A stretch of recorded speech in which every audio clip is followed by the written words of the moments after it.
بسم اللہ الرحمن الرحیم۔ السلام علیکم ناظرین کرام، نئی ویڈیو میں آپ کو خوش آمدید کہتے ہیں۔ شہباز شریف نے فیصلہ کر لیا ہے کہ یہ بالکل نااہل ہونے جا رہے ہیں، اور اس مقصد کے لیے سپریم کورٹ نے ان کو کہا تھا کہ وزارت خزانہ نے پیسے دینے ہیں 21 ارب روپیہ، اور اس کے بعد ان کی کیبنٹ کی میٹنگ ہوئی اور انہوں نے فیصلہ کر لیا ہے کہ ہم کسی صورت اس کے حق میں نہیں جائیں گے۔ اصل میں شہباز شریف نے کوشش یہ کی کہ کیبنٹ اس کو ڈس اپروو کر دے۔ اس کے اندر جو اتحادی ہیں انہوں نے کہا کہ ہم یہ کام نہیں کر سکتے، کیونکہ سپریم کورٹ کی نااہلی ہم برداشت نہیں کر سکتے، لہٰذا آپ اس صورتحال میں نہ سمجھیں۔ اب آپ سب سے بڑی پرابلم یہ آئی ہے کہ اب یہ آج اس کو لے کر آ رہے ہیں پارلیمنٹ کے اندر کہ پارلیمنٹ ڈیسائیڈ کرے کہ آیا یہ ہونا چاہیے یا نہیں۔ شہباز شریف اصل میں دو کام کرنا چاہ رہے ہیں۔ وہ یہ نہیں چاہ رہے کہ میں خود نااہل ہو جاؤں، وہ چاہتے ہیں کہ میں سارے کا سارا ملبہ پارلیمنٹ پر ڈالوں۔ ابھی پارلیمنٹ کا اجلاس جاری ہے، اب جو پارلیمنٹ میں اس کے مخالف جائے گا تو آپ یہ دیکھیں کہ سب سے پہلے اگر کوئی بندہ نااہل ہوگا یا جو گرفتار ہو سکتا ہے اور یہ بہت بڑی سزا ہو سکتی ہے، وہ شہباز شریف خود ہیں، کیونکہ عدالت نے ان کو یہ نہیں کہا کہ آپ نے اس کو پارلیمنٹ میں مشورے کے لیے لے جانا ہے۔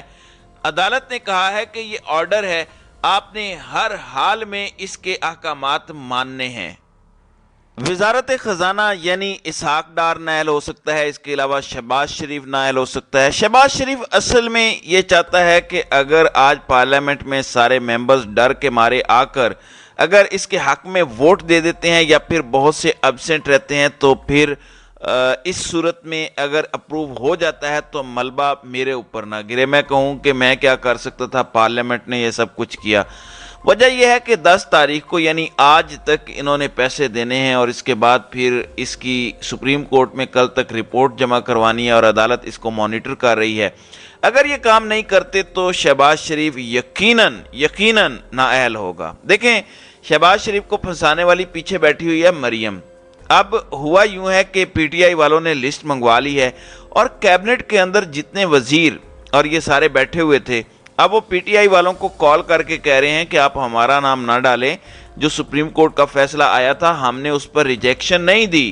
شہباز شریف کے ساتھ بیٹھ کر ہی انہوں نے یہ کہہ دیا ہے۔ اب یہی بات ان کو سپریم کورٹ جا کر بھی کرنا پڑے گی، کیونکہ جیسے ہی وہ لسٹ جائے گی سپریم کورٹ میں، پی ٹی آئی والے کہیں گے کہ یہ وہ لوگ ہیں جنہوں نے آپ کا فیصلہ مسترد کیا، تو شہباز شریف تو اس میں نااہل ہونے جا رہے ہیں کمپلیٹلی، کیونکہ اس کے منٹس منگوائے جائیں گے، اور جب ان کے منٹس آئیں گے تو پتہ چلے گا کہ کس نے وہاں پر کیا گفتگو کی تھی، کیا معاملہ تھا۔ اب یہاں جو اصل کہانی شروع ہوئی ہے وہ شہباز شریف کے لیے بڑی تکلیف دہ ہے، یعنی وہ اس وقت شدید اپسیٹ ہیں، شدید پریشان ہیں کہ میں پھنسا ہوا ہوں، کیونکہ کیبنٹ کا معاملہ ہوگا تب بھی میں پھنسوں گا، پارلیمنٹ کا معاملہ ہوگا تب بھی میں پھنسوں گا۔ آپ دیکھیں، سپریم کورٹ اصل میں بڑا لحاظ کر رہی ہے اس وقت۔ عمر عطا بندیال جو باقی ججز ہیں جن کے ساتھ اختلاف پیدا ہوا ہے، ان کے ساتھ مشاورت کر رہے ہیں، بہت ساری چیزوں پر بات چیت ہو رہی ہے۔ اصل میں شہباز شریف اور یہ باقی جتنے تمام لوگ ہیں یہ تل گئے ہیں۔ ویسے شہباز شریف نہیں چاہتے، اصل میں مریم تلی بیٹھی ہے کہ چاچو کو نااہل کروایا جائے، فارغ کیا جائے۔ آپ اب دیکھیں کہ اب انہوں نے ایک بل آرٹیکل 184 کے خلاف، یعنی سپریم کورٹ کے از خود نوٹس کے خلاف، ان کی پاورز کم کرنے کے لیے ان کے خلاف لے کر آئے، مگر صدر پاکستان عارف علوی نے اس کو اڑا کر رکھ دیا۔ انہوں نے کہا کہ آپ کو تو اختیار ہی نہیں ہے۔ اب انہوں نے یہ کام کیا ہے کہ سینٹ یعنی مشترکہ اجلاس بلایا ہے تاکہ اس میں دوبارہ اسے پیش کریں، پھر دوبارہ اپروو کروا کر منظور کروائیں اور پھر واپس بھیجیں۔ عارف علوی اس کو دوبارہ فارغ کر دیں گے۔ یہ اصل میں اس وقت جو کام کر رہے ہیں وہ پوری طرح سپریم کورٹ کے خلاف لڑائی کا پورا سٹیج تیار ہے۔ دیکھیں، یہ لاسٹ فیز ہے، اس فیز کے بعد یا تو پاکستانی قوم ترقی کر جائے گی، جیسے پنجابی میں کہتے ہیں کہ تر جائے گی، یا پھر آپ پوری طرح برباد ہو جائیں گے، کیونکہ اب جو صورتحال پیدا ہو گئی ہے، ایشین ڈیولپمنٹ نے اور دیگر نے آپ کو کہہ دیا ہے کہ ملک مکمل طور پر آپ کو تباہی کی طرف، آپ کا ملک جو ہے وہ تباہی کی طرف جا رہا ہے، مہنگائی آپ سے کنٹرول نہیں ہو پا رہی، اگر آپ نے الیکشنز نہیں کروائے تو پھر آپ کا ملک سرے سے ہی تباہ ہو جائے گا۔ یہ ایشین ڈیولپمنٹ بینک وہ ہے جو قرض دیتا ہے، اور وہ غیر جانبدار ادارہ ہے، غیر سیاسی ادارہ ہے، اس کا سیاست سے کوئی تعلق نہیں ہے، اس کا کام ہے صرف ریٹنگ دینا اور پیسے جاری کرنا۔ اب انہوں نے پاکستان کی موجودہ صورتحال میں کہا ہے کہ آپ پاکستان میں الیکشن کروائیں، نئی گورنمنٹ آئے، بزنس سینٹیمنٹ بہتر ہو۔ یہ بات ان کو سمجھ نہیں آ رہی۔ دیکھیں، مریم کی ایک خاصیت ہے، اس نے سب سے پہلے اپنے باپ کو نااہل کروایا، پارٹی کو تتر بتر کیا۔ سینٹرل پارٹی تھی ان کی، اس کو پنجاب سے بھی فارغ کروا دیا، پہلے پنجاب تک محدود کروایا اور اب پنجاب سے بھی فارغ کروا دیا۔ اصل میں پرابلم یہ ہے کہ مریم نواز نیریٹو کیا لے کر جائے گی؟ وہ نیریٹو لے کر جائے گی عدالت کے سامنے، اگر کوئی بات ہوتی ہے تو شہباز شریف کیا رکھیں گے، کیا ان کو کہیں گے؟ اور جب عوام میں جائے گی تو کیا کہے گی کہ جی وہ نواز شریف نہیں تھے، یا عمران خان چور ہے، یا ثاقب نثار نے یہ کیا۔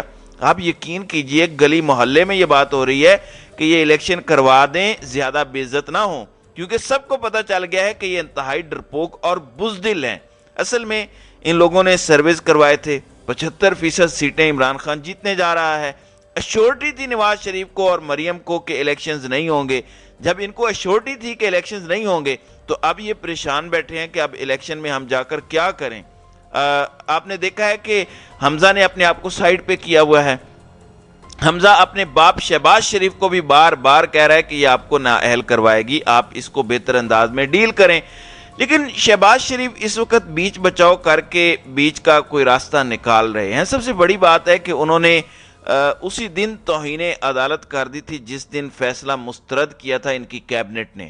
اب جتنے اتحادی ان کے ساتھ ہیں، اصل میں وہ پی ٹی آئی والوں سے رابطے کر رہے ہیں۔ جب عدالت ان کو طلب کرے گی تو وہ وہاں پر کہیں گے کہ ہم تو شامل ہی نہیں تھے اس فیصلے میں، ہم تو آپ کو کیٹاگوریکلی کہتے ہیں، کیونکہ سپریم کورٹ نے لاسٹ میں کام یہ کرنا ہے کہ آرٹیکل 190 کے تحت انہوں نے ان سب کو اڑا دینا ہے، ان سب کو فارغ کر دینا ہے، کیونکہ اس وقت پاکستانی قوم کا جو معاملہ ہے وہ بہت زیادہ خراب ہوا ہے۔ گلی محلے تک شور مچ گیا ہے، آپ کی انڈسٹری ٹھپ ہو چکی ہیں، آپ کی جابز ختم ہو چکی ہیں، کنسٹرکشن کا بزنس بالکل اینڈ ہو چکا ہے، مہنگائی عروج پر ہے، آپ سبزی نہیں خرید سکتے۔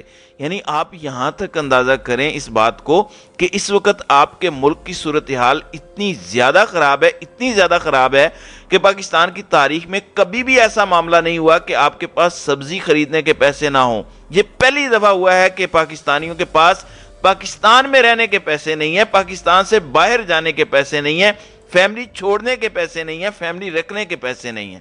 آپ بتائیں آپ کہاں پر کھڑے ہیں؟ ایاز امیر نے جو بات کی ہے وہ سمجھنے والی ہے۔ انہوں نے کہا کہ جب میں 1971 میں کیپٹن تھا تو ہم نے اس وقت ہتھیار ڈال دیے تھے۔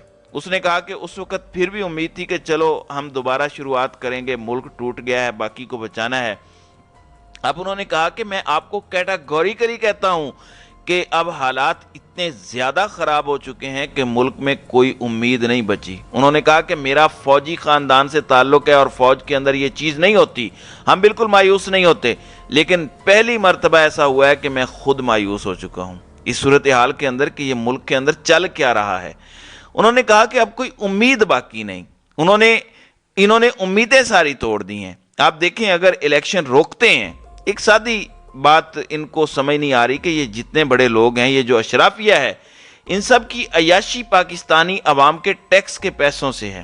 اگر عوام خوشحال نہیں ہے، خریداری کم ہوگی، ان کی خریدنے کی طاقت ختم ہو جائے گی، ان کے پاس پیسے نہیں ہوں گے، تو آپ بتائیے کہ وہ کیسے مینج کریں گے چیزوں کو، ٹیکس کیسے دیں گے، ان کی عیاشیاں کیسے چلیں گی، بجٹ کیسے پاس ہوگا۔ اور آپ سب سے بڑی بات دیکھ لیں کہ اب کوئی بھی ملک، چاہے وہ سعودی عرب ہو، یو اے ای ہو، چائنا ہو، ایون آئی ایم ایف، آپ کو کوئی بھی ان دا لانگ ٹرم پیسے دینے کو تیار نہیں ہے جب تک پاکستان میں الیکشنز نہیں ہوتے۔ آپ دیکھیں کہ نگران حکومت کو دنیا تسلیم نہیں کرتی، کیوں آپ الیکشن کیوں نہیں کروا رہے؟ آپ کی پرابلم صرف یہ ہے کہ عمران خان نے آنا ہے، اور اس سے اصل میں ان سب کو ڈر لگا ہوا ہے کہ اگر وہ آ گیا تو وہ ہمیں چھوڑے گا نہیں اور اس نے آ کر ہمارا بیڑا غرق کر دینا ہے۔ لہٰذا اس صورتحال میں سارے پریشان بیٹھے ہوئے ہیں، لیکن ایک بات آپ ذہن میں رکھیے گا، عمران خان نے بہرحال آ جانا ہے اور انہوں نے کہیں کا رہنا نہیں ہے، یہ بات کمپلیٹلی طے ہو چکی ہے پاکستان کی موجودہ صورتحال میں کہ عمران خان کو آپ اب روک نہیں پائیں گے۔ تو ناظرین کرام، آپ کی اس ویڈیو کے حوالے سے کیا رائے ہے؟